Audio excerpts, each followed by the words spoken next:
morning, afternoon, wherever you are here on the Earth's plane.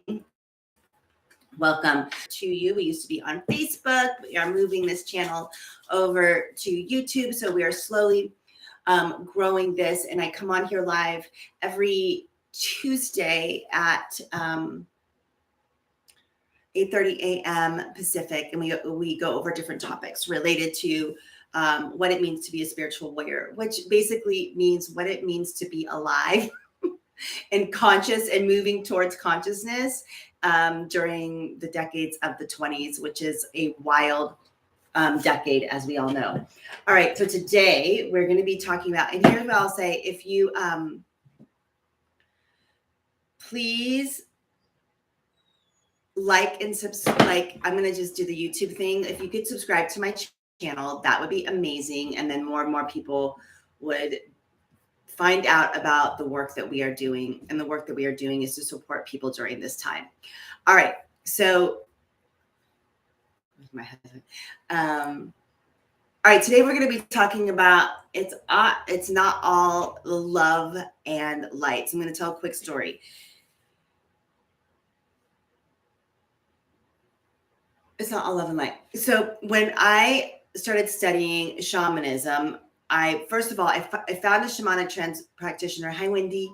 I found a shamanic practitioner to support me. I hope you're well with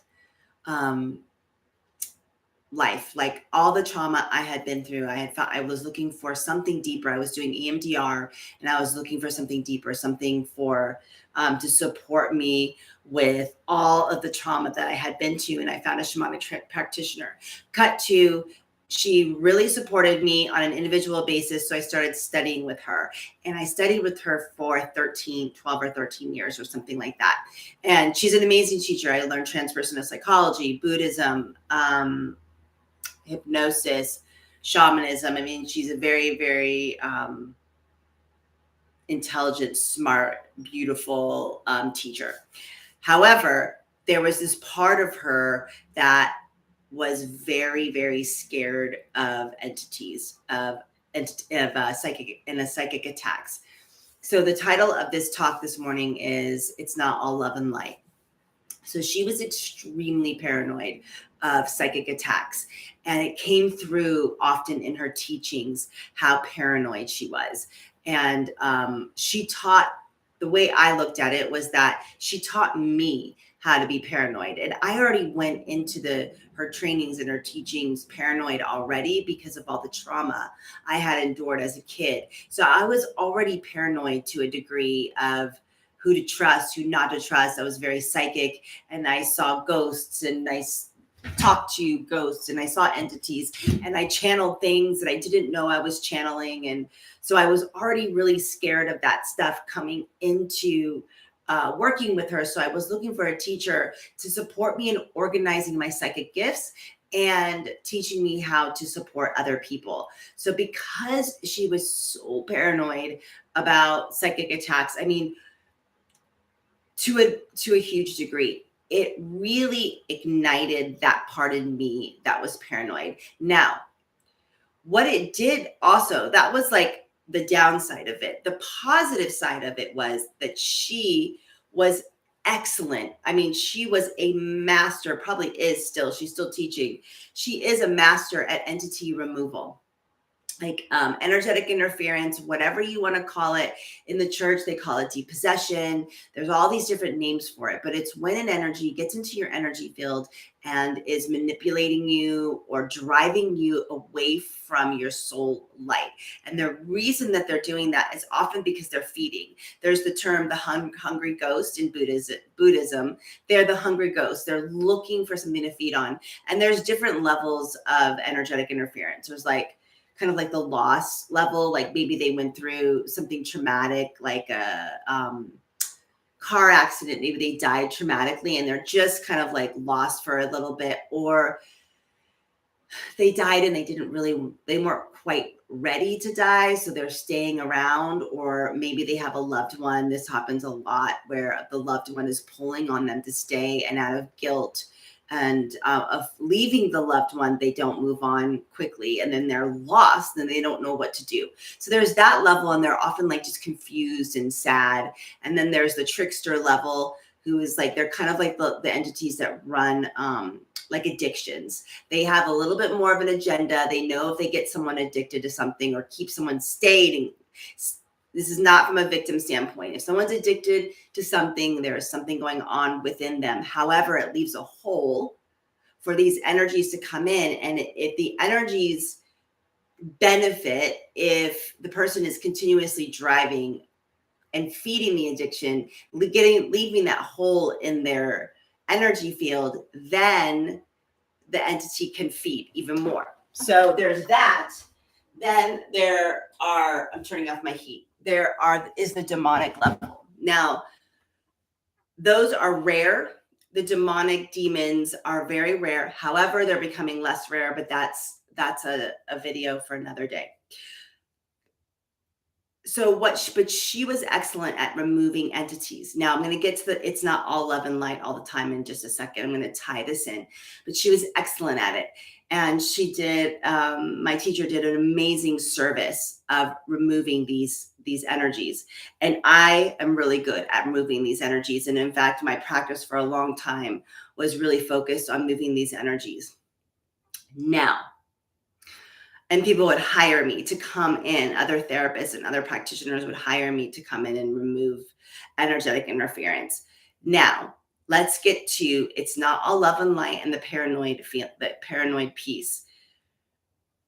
No, it is not all love and light.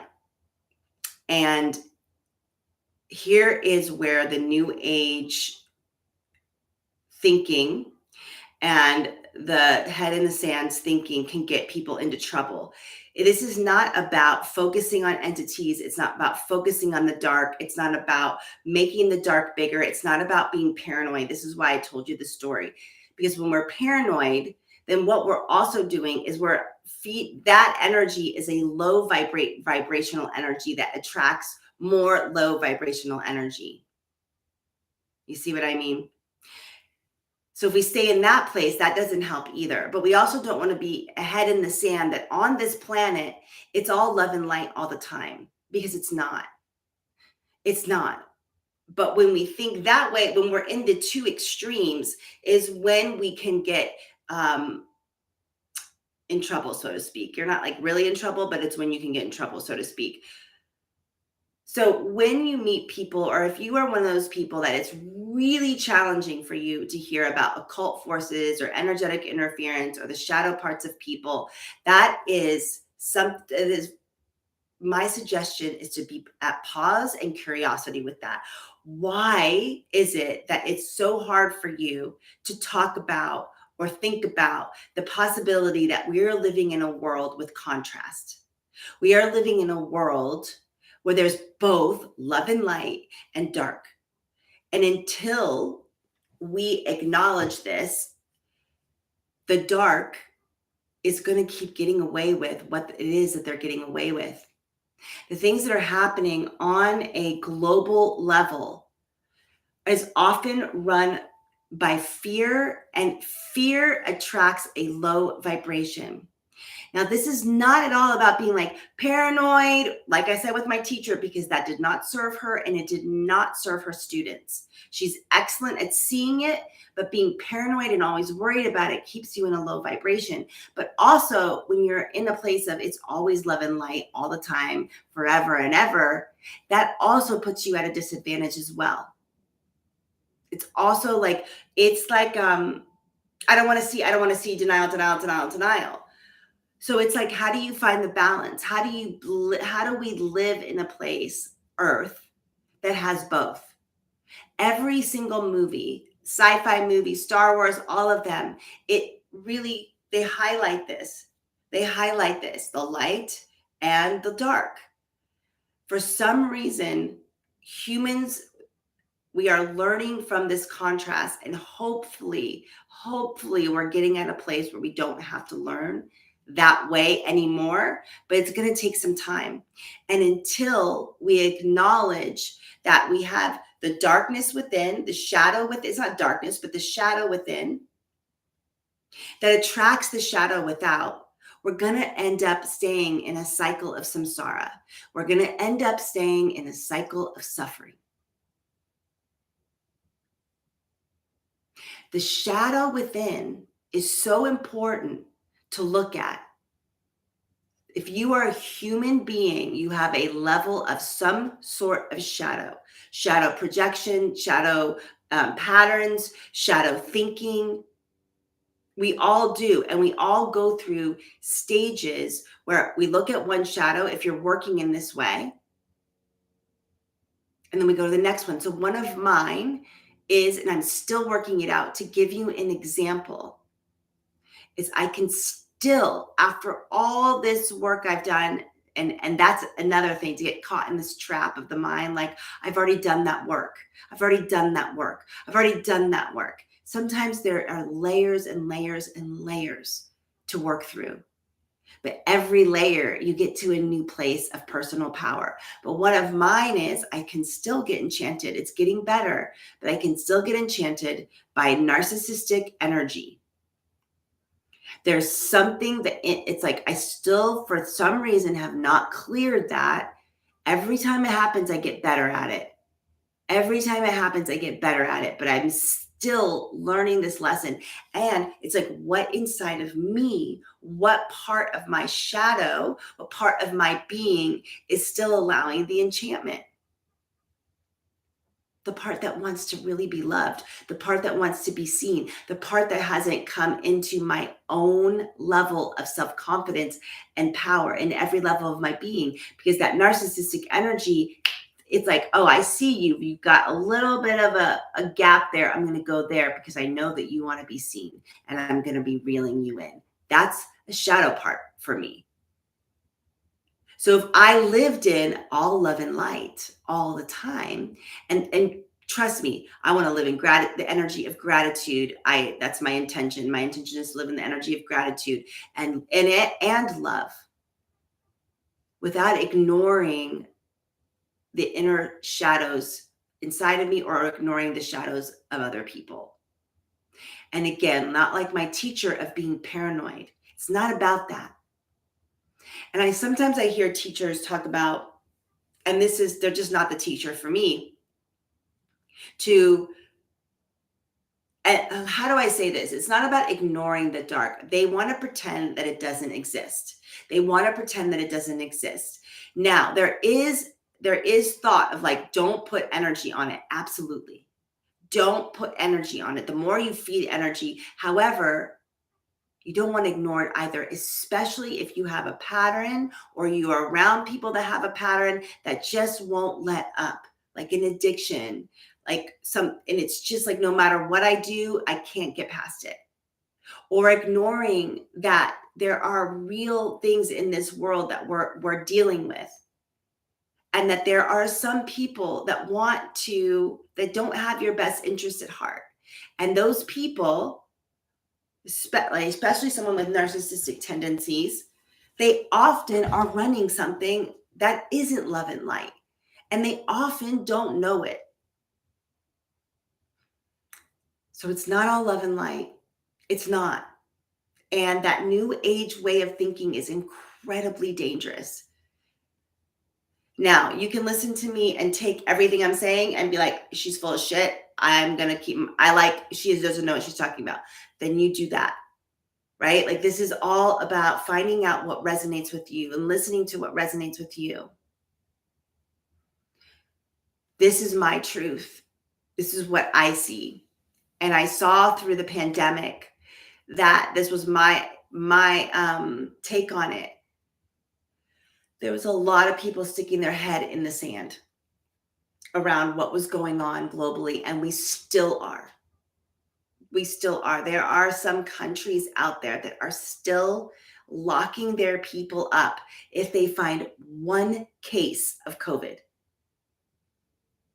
For like literally locking them up for months in camps. But we don't like that. There's a lot of us that don't want to see it. I'm going to tell a quick story and then I'm going to go. I'll leave you with this. When I lived in San Francisco, I'm in Arizona now. The homeless problem issue challenge now the woke want to call it, I read this in an article. It's just like, is this what we're focusing on? They want to call us to call them unhoused person, or I think it was unhoused person instead of homeless. Like the new politically correct thing is to call it call them an unhoused man or an unhoused woman. And I'm like, this is what your article is about. Your article is about languaging instead of I don't know. That drives me crazy. I find that, and like that does not help to sit there and talk about what are we neighborhood. My daughter has found hypodermic needles on the street. There is shit on the street. There is piss on the street. Not in the more affluent neighborhoods. There's not, but there it is in a lot of them. Yes, and since the pandemic, it's even worse. And the consciousness is massively split. There are more millionaires and billionaires. That's the second most the richest city in the world is San Francisco. I just read this today, with the most millionaires and the most billionaires. So we're talking extreme wealth. They're living on the street, intense, the government. So as far as consciousness of that, right? I was thinking about that this morning, and then my husband brings up today that Phoenix is we're on the outside of Phoenix, but Phoenix is beginning to have a really intense homeless problem, challenge, unhoused person problem. And I started thinking about that. And my thoughts, I'll be honest, I went to, oh my God, I don't want it. And I had to check myself. I don't want to see that. I have been enjoying that being free of living in love and light, so that to not see that. Because every time I saw that in San Francisco, it hurt. It hurt me. It hurts me. You're living in a tent. Shut up. There's a part of me that we like blinders. But my heart, my empath, my feeling, it's hard. So today when he read that, I was like, shit, I don't want that. Like, I don't want to see that. Now, is that me living in a bubble of love and light? Maybe. And this conversation can get very thick and can be put into so many other places of like where we don't want to see, and where we want to pretend that it's all good all the time. And a lot of it is. But here's the last thing I'm going to leave you with. When we ignore, and this is not about paying attention or feeding or trying to go out and look for dark energy. Don't do that. That is not going to serve you. That's what someone who's practicing Satanism does, right?